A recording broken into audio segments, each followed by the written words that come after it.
Ghost Rider, Final Vengeance Unleashed. Chapter 1, The Unveiling.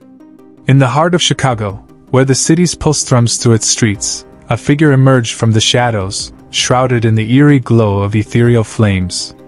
Marvel's newest Ghost Rider had arrived, announcing his presence with a terrifying display of power that sent shivers down the spines of both heroes and villains alike.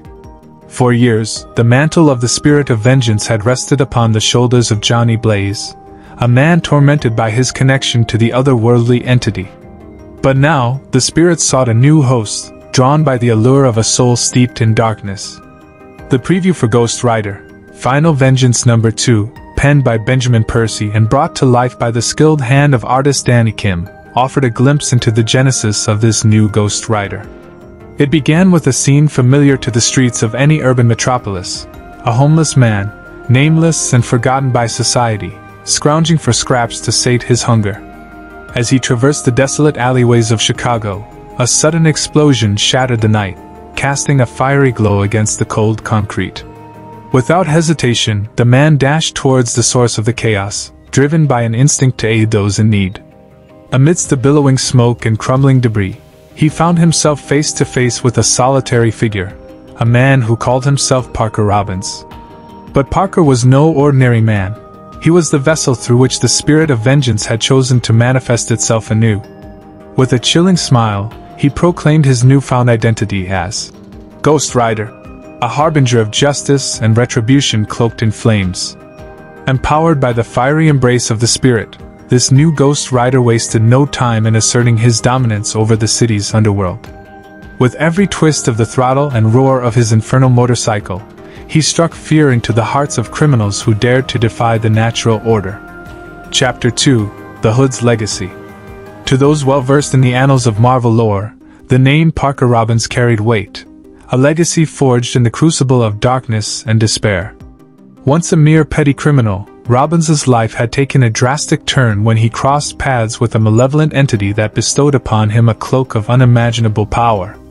As the Hood, Robbins ascended the ranks of villainy with alarming speed, his cunning and ruthlessness unmatched in the criminal underworld. In the aftermath of the Civil War, he emerged as a de facto leader for New York's nefarious denizens, his name whispered in hushed tones by those who dared to oppose him. But it was not merely through his own ingenuity that the Hood rose to prominence. He wielded forces beyond mortal comprehension, drawing upon the arcane energies of Dormammu and even the vaunted Infinity Stones themselves.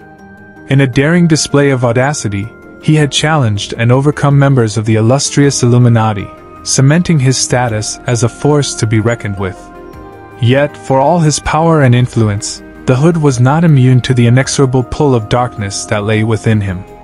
His transformation from anti-hero to outright villain was a testament to the corrupting influence of power, a descent into moral ambiguity from which there could be no return. Chapter 3, The Unholy Union. In the pages of Ghost Rider, Final Vengeance No. 2, the enigmatic bond between the Hood and the spirit of vengeance remained shrouded in mystery, a tantalizing puzzle yet to be fully unraveled. How had a man of such nefarious reputation come to be chosen as the vessel for one of the Marvel Universe's most iconic entities? The preview offered no easy answers, instead leaving readers to ponder the implications of this unholy union. The Hood's mastery of arcane energies and his conquest of the Illuminati hinted at a formidable adversary, one whose reign as Ghost Rider would surely bring untold chaos and destruction in its wake. But beneath the veneer of power and intimidation, there lurked a darker truth. The Hood's moral compass had long since been shattered, leaving him adrift in a sea of amorality and despair. The spirit of vengeance, in its inscrutable wisdom, had chosen a host whose soul was stained with the blood of countless innocents, a fact that sent shivers down the spines of even the most hardened heroes. Chapter 4, The Dawn of Darkness. As Ghost Rider, Final Vengeance No. 2 hurtled towards its climactic conclusion, the stage was set for a showdown of cataclysmic proportions. The Hood, now imbued with the awesome power of the spirit of vengeance, stood poised to unleash his wrath upon an unsuspecting world, his eyes ablaze with a fire that burned with an intensity unmatched by any earthly flame. But even as the Hood reveled in his newfound power, whispers